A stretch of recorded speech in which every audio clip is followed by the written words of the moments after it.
आत्मिका बुद्धि एका करुनंदना एका केह करुनंदना बहुशाखा च अनंत च बहुशाखा ही अनंत च बुद्धि च अव्यवसायिनां बुद्धि च अव्यवसायिनां। और कौन इक्वेशन करेगा? बोलो। हाँ बोलो।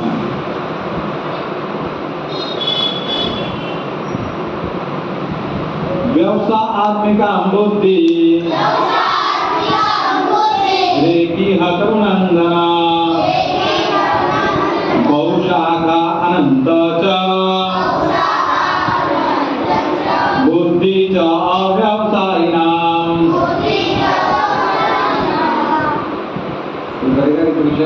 नहीं, ठीक है।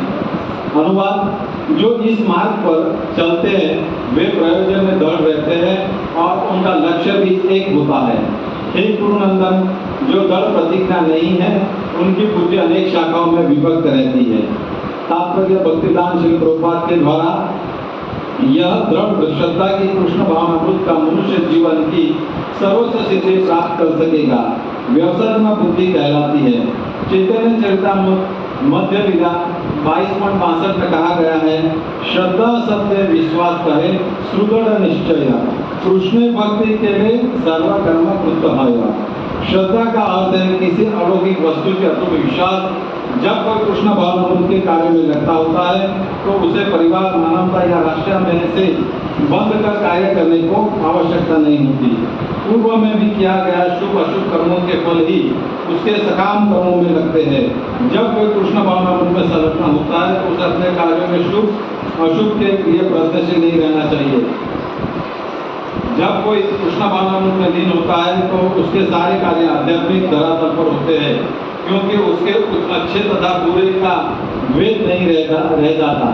कृष्ण भावनामृत की सर्वोच्च सिद्धि देहात्म बुद्धि का त्याग है। कृष्ण भावनामृत को प्रगति के साथ क्रमशः यह अवस्था स्वतः प्राप्त हो सकती है। कृष्ण भावनामृत व्यक्ति का दृढ़ निश्चय ज्ञान पर आधारित है। वासुदेव सर्व इति सह महात्मा सुदुर्लभ। कृष्ण भावनामृत व्यक्ति अत्यंत दुर्लभ जीव है जो भली भांति जानता है कि वासुदेव या कृष्ण समस्त प्रकृति के कारण मूल कारण है। जिस प्रकार वृक्ष के जड़ सिंचन पर स्वतः ही पत्तियों पर टहनियों को जल पहुंचता है, उसी तरह से कृष्ण भावनामृत मनुष्य प्रत्येक प्राणी के अर्थात अपने परिवार को, समाज को, मानवता को सर्वोच्च सेवा कर सकता है। यदि मनुष्य को धर्मों के कृष्ण प्रसन्न है हो जाए तो प्रत्येक व्यक्ति संतुष्ट होगा। किंतु कृष्ण भावनामृत में सेवा गुरु के समर्थन निर्देश में ही ठीक से हो पाती है, क्योंकि गुरु कृष्ण का प्रामाणिक प्रतिनिधि होता है जो शिष्य के स्वभाव से परिचित होता है और उसे कृष्ण भावनामृत की दिशा में कार्य करने के लिए मार्ग दिखा सकता है। अतः कृष्ण भावनामृत में दक्ष होने के लिए मनुष्य को दृढ़ता से कर्म करना होगा और कृष्ण के प्रतिनिधि की आज्ञा का पालन करना होगा। उसे गुरु के उपदेशों का जीवन का लक्ष्य मान लेना होगा।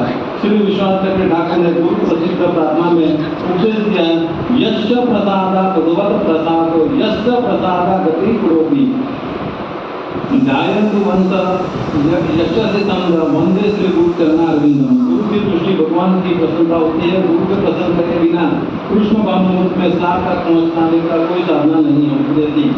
अतः मुझे उनका चिंतन करना चाहिए और दिन में 3 बार से याचना करनी चाहिए, जिससे कि अपने गुरु के साक्षात चमत्कार हो।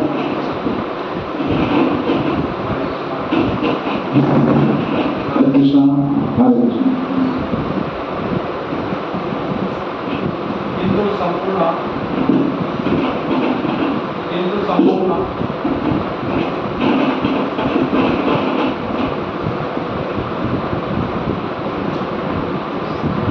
उद्देश्य पर सैद्धांतिक रूप में नहीं वरना व्यवहारिक रूप में पूर्ण आत्मा ज्ञान पर निर्भर रहती है। जब सकाम कर्मों में इंद्रियों की संभावना नहीं रहती, जिसका मन दृढ़ नहीं है वह विभिन्न सकाम कर्मों की ओर आकर्षित होता है। ओम अज्ञानतिमिरन्धस्य ज्ञानाञ्जनशलाकया चक्षुर्मिलितं येन तस्मै श्रीगुरवे नमः।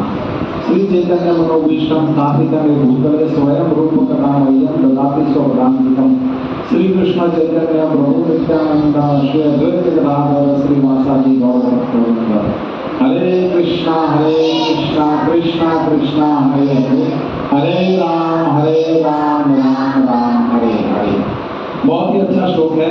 कल हमने श्लोक में देखा था कि भाई भक्ति की महत्व क्या है, महत्वता क्या है, और भक्ति की महत्व देखने के बाद भगवान अभी अर्जुन को जो उपदेश दे रहे हैं कि व्यवसाय में बुद्धि कहे करो नंदनम बहुशाखा ज्ञान बुद्धि जो व्यवसायी नाम है।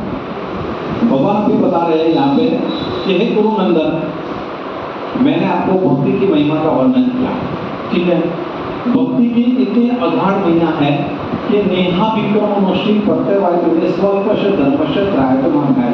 अगर कोई व्यक्ति अपने जीवन में लघु से लघु भी भक्ति करता है तो उसका फल जो है वो बहुत बड़ा दिव्य फल उसको प्राप्त होती है। अभी यहाँ पे भगवान क्या बताना चाहते हैं, व्यवसाय में बुद्धि, कि जो व्यक्ति भक्ति में दृढ़ है, ठीक है।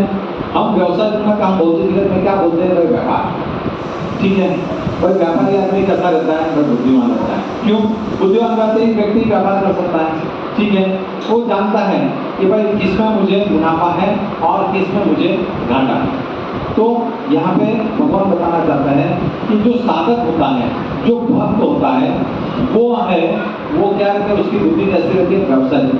अभी व्यवसाय में बुद्धि कैसे बनती है साधक को, प्रश्न उठता है ना, व्यवसाय बुद्धि कैसे बनती है। तो भगवान यहाँ पे बताना चाहते हैं कि अगर कोई व्यक्ति अपने जीवन में कृष्ण भावनामृत का पालन करता है तो उसकी जो बुद्धि है वो तेज हो जाती है।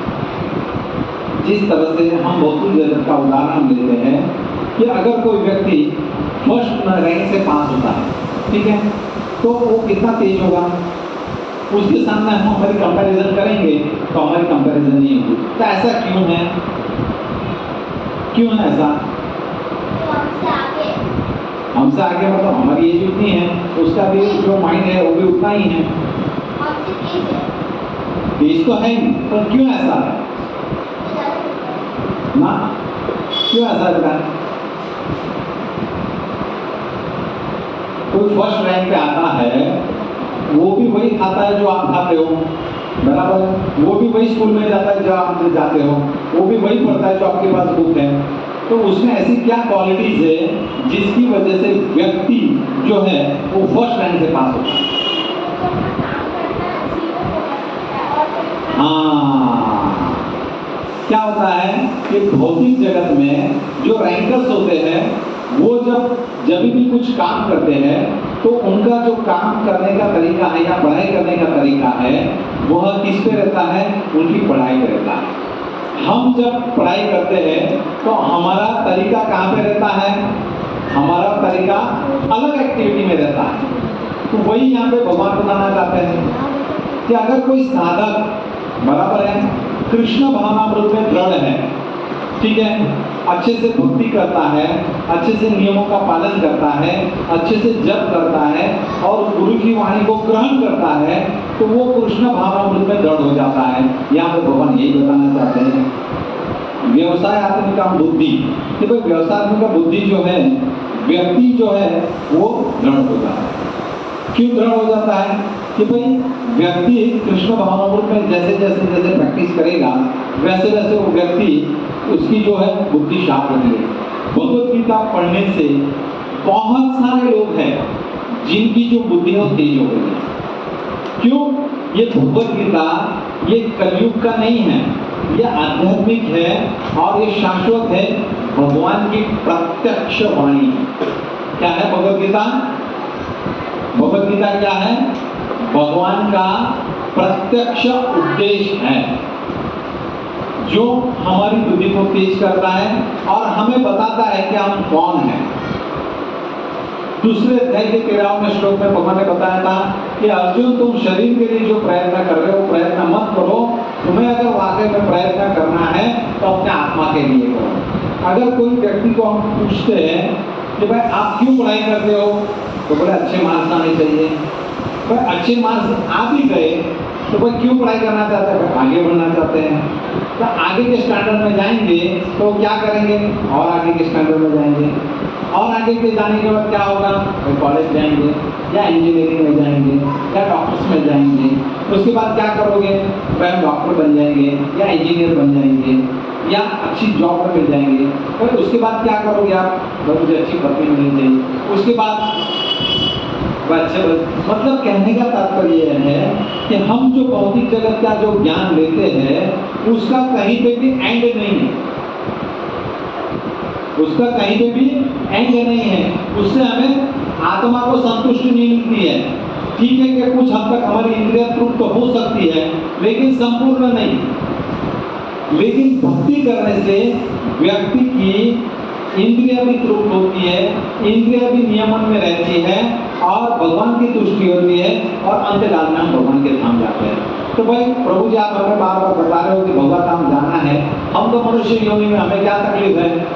तो व्यक्ति क्या बताना चाहते हैं यहाँ पे भगवान कि जो भी व्यक्ति अभी मनुष्य योनि में है, बराबर है, तो एक लड़के को मैं भी खड़ा करता हूँ, कोई भी एक लड़का खड़ा हो, आ जाओ, चला जाओ।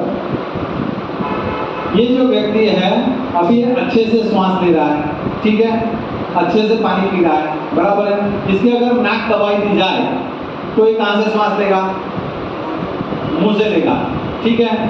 तो उसी तरह से ये जो शिशु है जब माँ के गर्भ में होता है तो उसको नली के द्वारा हवा, खाना सब कुछ दिया जाता है। वो क्या अच्छे जीवन है? कौन बोलता है अच्छा जीवन है?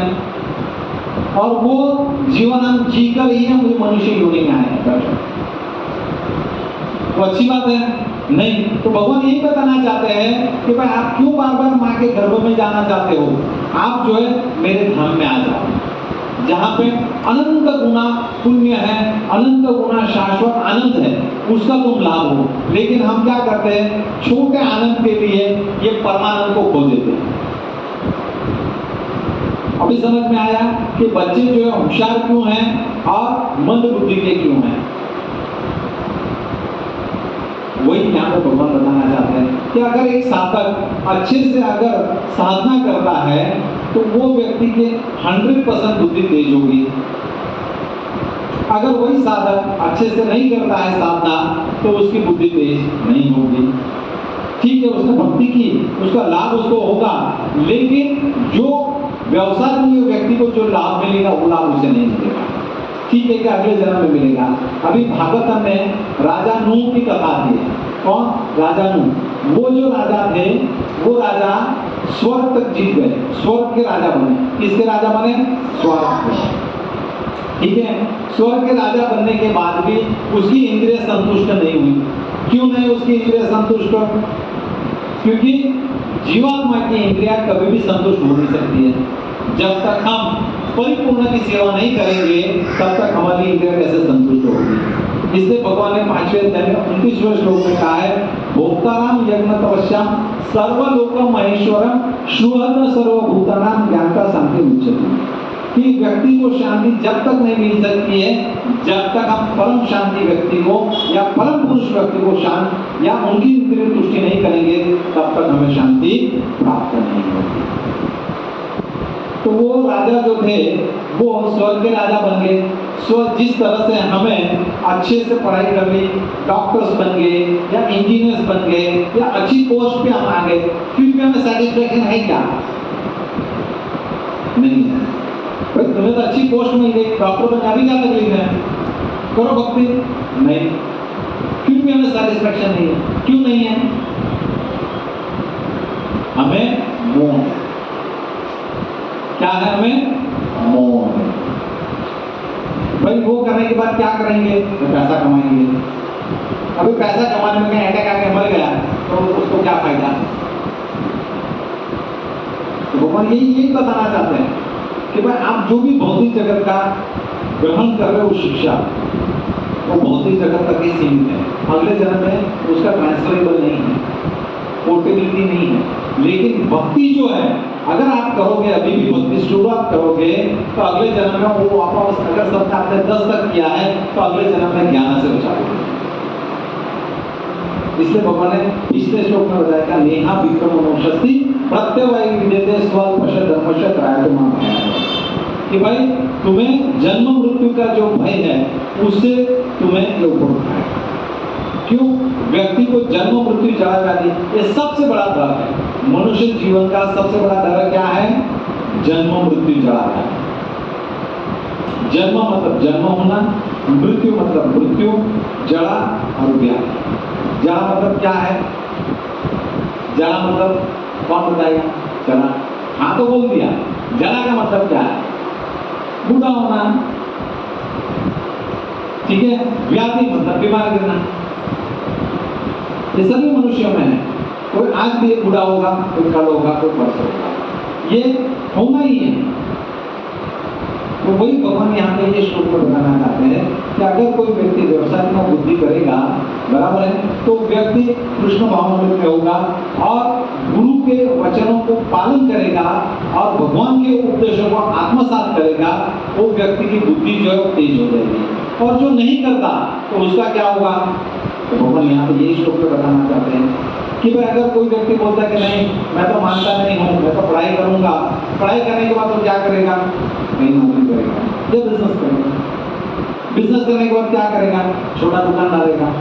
नौकरी करेगा क्या? कहीं नौकरी करेगा। नौकरी करने के लिए पैसा कमाएगा। पैसा कमाने के बाद क्या करेगा? अगर इतना पगार आता है उसमें इतना राशन वाले को दूंगा, इतना दूध वाले को दूंगा, इतना स्त्री वाले को दूंगा और इतना मेरे पत्नी को दूंगा। लास्ट में 25 तारीख को पैसा कमा, लास्ट में पैसा खत्म हो जाता है, फिर वापस वही चक्कर में वापस मेहनत करेगा वापस।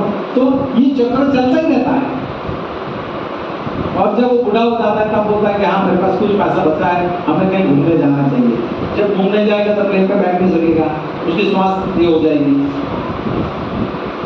और कहीं जहाज में जाएगा तो रह नहीं सकेगा, दूर दूर तक उसको दिखाई नहीं देगा। कोई बोलेगा तो कोई बहरा हो जाएगा, चश्मे आ जाएंगे। तो ये क्या है? प्रकृति के नियम है, जड़ा सबको आनी है। तो भगवान यही बता रहे थे इस काल चक्र जो है बराबर उससे तो ऊपर। काल चक्र से हम कैसे ऊपर से? भगवान की भक्ति करते। व्यक्ति भगवान की भक्ति करके ही आध्यात्मिक जगत में प्रगति कर सकता है। और व्यक्ति कौन भक्ति कर सकता है? जिनके पिछले जन्म में पुण्य कर्म किए हैं और वो पुण्य कर्म जो है प्रतिफल होते हैं, वही व्यक्ति भक्ति कर सकता है। मतलब यहाँ पे जितने भी बच्चे बैठे हैं उन्होंने पिछले जन्म में कुछ ना कुछ भक्ति की होगी, वो अपूर्ण रह गई, इसलिए वापस भगवान ने उनसे चांस दिया कि आप लोग भक्ति करके बोलेंगे। वही व्यक्ति कर सकता है और कोई नहीं कर सकता। भौतिक जगत की जो हमारी पढ़ाई है वो पढ़ाई क्या मालूम है कि आज हमने याद रखा 5वीं का सम, जब हम 2 साल के बाद जाएंगे भूल जाएंगे। 10वीं में जाएंगे और आगे जाएंगे तो भूल जाएंगे। 12वीं में जाएंगे और आगे जाएंगे तो वो भूल जाएंगे। क्यों? क्योंकि ये मनुष्य जीवन ही ऐसा है। हम इतने मोह में हैं कि हम टीवी देखना पसंद करेंगे लेकिन बुक पढ़ाई करना हमें पसंद नहीं। कुछ लोगों को बुक पढ़ाई करनी अच्छी लगती है लेकिन कुछ लोगों को नहीं लगती है, वो व्हाट्सएप नहीं रहते, रात को भी सोते सोते।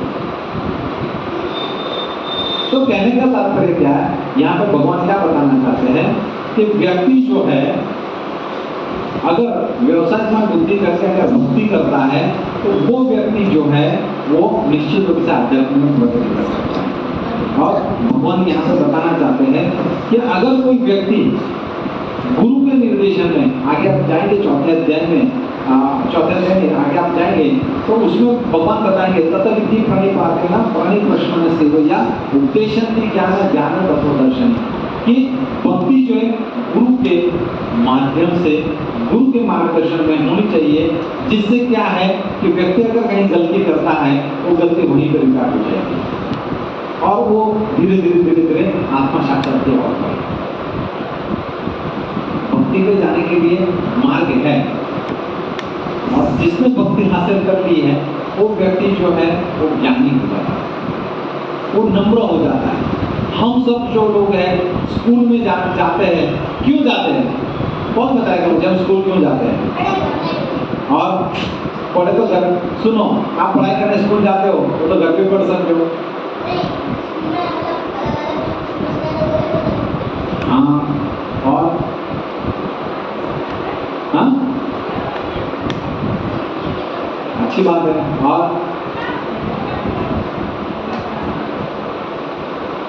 हम जो स्कूल में जाते हैं, पढ़ाई करते हैं, इससे क्या है, व्यक्ति सभ्य व्यक्ति बनेगा। क्या बनेगा? सभ्य व्यक्ति बनेगा। और उसको थप्पा कौन मारते हैं? स्कूल थप्पा मारती है कि भाई इसने 8th स्टैंडर्ड पास किया है, इसने 10th स्टैंडर्ड पास किया है, इसने 12th स्टैंडर्ड पास किया है। क्या बोला जाता है उसको? सभ्य व्यक्ति। और जो आध्यात्मिक में प्रगति करता है उसको क्या बोला जाता है? नम्र व्यक्ति।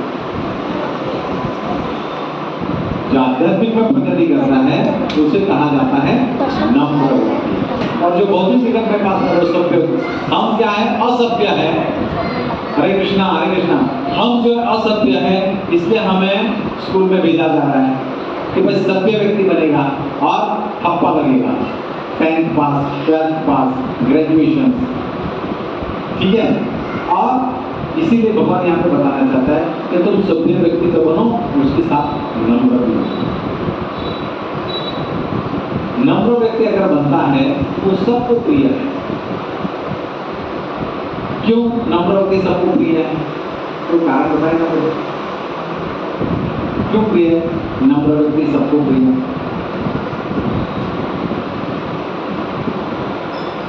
नम्र व्यक्ति सबको प्रिय इसलिए होता है तो व्यक्ति कभी आर्ग्यूमेंट ही नहीं करता है,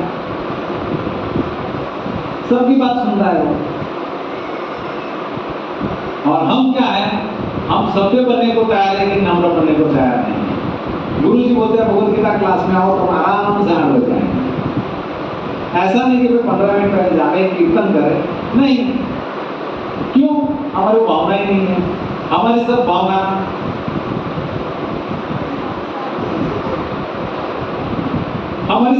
यहाँ जाती है। हमारी भावना ये जाएगी, वहाँ ग्राउंड जाएंगे तो डंडी निकल जाएंगी या हम शॉट मारेंगे और अपने आप को 30 मार का समझते हैं। हम अपने आप को कुछ भी समझते हैं, लेकिन जब हम ग्राउंड पे जाएंगे तो पता चल जाएगा कि भाई कितने शॉट्स लगते हैं। वहां जाएंगे तो तीनों डंडी निकल जाएंगे। पूछा जाएगा तो ऐसा क्यों होता है, और वो बहुत दिखेंगे मुझे। हाँ, तो कहने का तात्पर्य क्या है कि भगवान यहाँ पे बताना चाहते हैं भाई नम्र व्यक्ति बनो, आप किसी के मार्गदर्शन में नम्र बन सकते हो।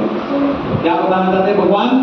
व्यक्ति किसी व्यक्ति के मार्गदर्शन में नम्र बन सकता है। आगे हम 4th अध्याय में जाएंगे, उसमें श्लोक आएगा तत्विधि प्रणिपाते न परिप्रश्न सेवया उद्देश्य की ज्ञान तत्व दर्शन। हे अर्जुन, तुम जो है जिसने परम सत्य का साक्षात्कार किया है उस व्यक्ति के पास, जिसने परम सत्य का साक्षात्कार किया। हम अभी क्या है, हमें साक्षात्कार क्या है वही पता नहीं है। हमें तो सिर्फ 2 ही चीज पती है कि भाई तारक मेहता का उल्टा चश्मा और हमें मैच देखनी है। लेकिन हम ये पूर्ण पुरुषोत्तम जो जीवन की मैच दिखा रहे उसमें हमें कोई इंटरेस्ट, इसलिए फिर भगवान आगे श्लोकों में बताएंगे अंधकाले जब हमें स्मरण मुक्ता केवल यह जब हमारा 12th का रिजल्ट आता है और हमारे कम परसेंटेज आते हैं और कुछ परसेंट की वजह से हम डॉक्टर नहीं बनते, तो हम क्या बोलते हैं अपने आप को दिलासा देने के लिए, तो यार मैं भी आज डॉक्टर होता। ऐसा नहीं बोलेंगे मैं कुछ साल या कुछ घंटे व्हाट्सएप नहीं देखा होता तो मैं भी डॉक्टर होता।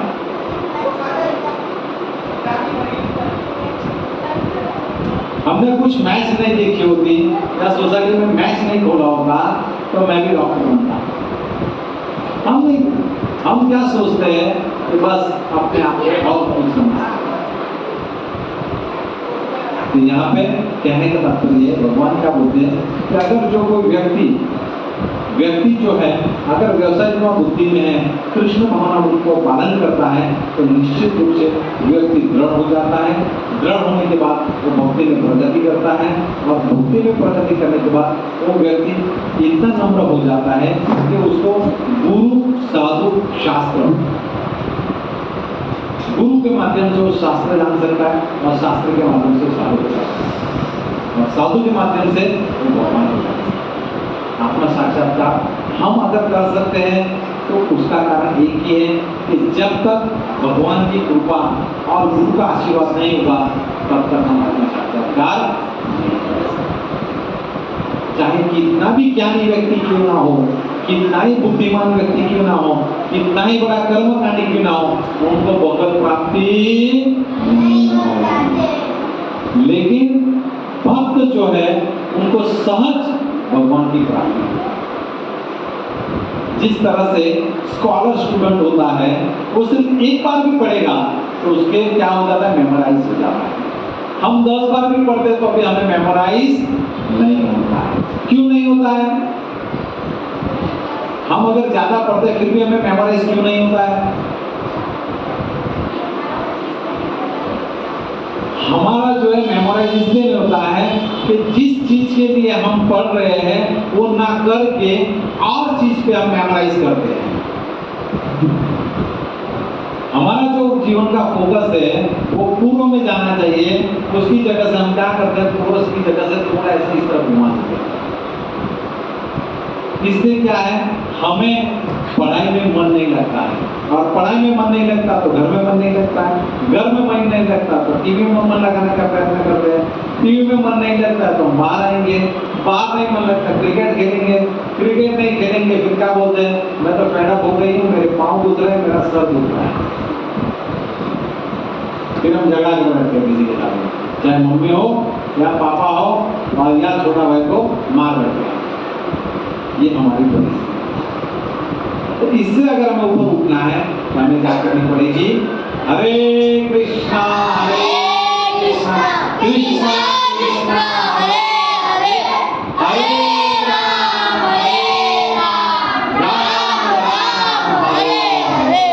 जो व्यक्ति जितनी अच्छी तरह से माला करेगा वो साधक आध्यात्मिक में धीरे धीरे प्रगति करेगा, और प्रगति जैसे ही होगी वो व्यक्ति ज्ञानी बनेगा, और गुरु के मार्गदर्शन में अगर चलेगा तो 100% है उसको भगवान का साक्षात्कार। हम क्या है, गुरु को समझने को तैयार नहीं और भगवान को मानने को तैयार नहीं। इसलिए भगवान आगे कहते हैं बताएंगे, ये यथा मां प्रबंधन्ते तान्तेस्त्यम भजाम्यहम्। जो जैसा शरणागत होगा वैसा उसको मैं फल दूंगा। हमें फल तो चाहिए लेकिन हमें भगवान के लिए कर्म नहीं, हमें भगवान के लिए कर्म नहीं करना और फल हमें चाहिए, तो कैसे मिलेगा भाई? अगर आप भगवान के लिए कर्म करो, हम कर्म करते हैं किसके लिए करते हैं? हमारे खुद के लिए, हमारी इंद्रिय तृप्ति के लिए। मैं आम खाऊंगा, मैं आम खाऊंगी, मैं पहले खाना खाऊंगी, मैं और मेरा, इसमें ही हम हमारा जीवन व्यय कर रहे हैं। अगर हमें जीवन की दशा बदलनी है तो हमें हमारी दिशा बदलनी है। जब तक व्यक्ति अपने जीवन की दिशा नहीं बदलेगा, शास्त्र अनुमोदित कार्य नहीं करेगा, तब तक उसकी आध्यात्मिक प्रगति की कोई शक्यता नहीं। हरे कृष्ण।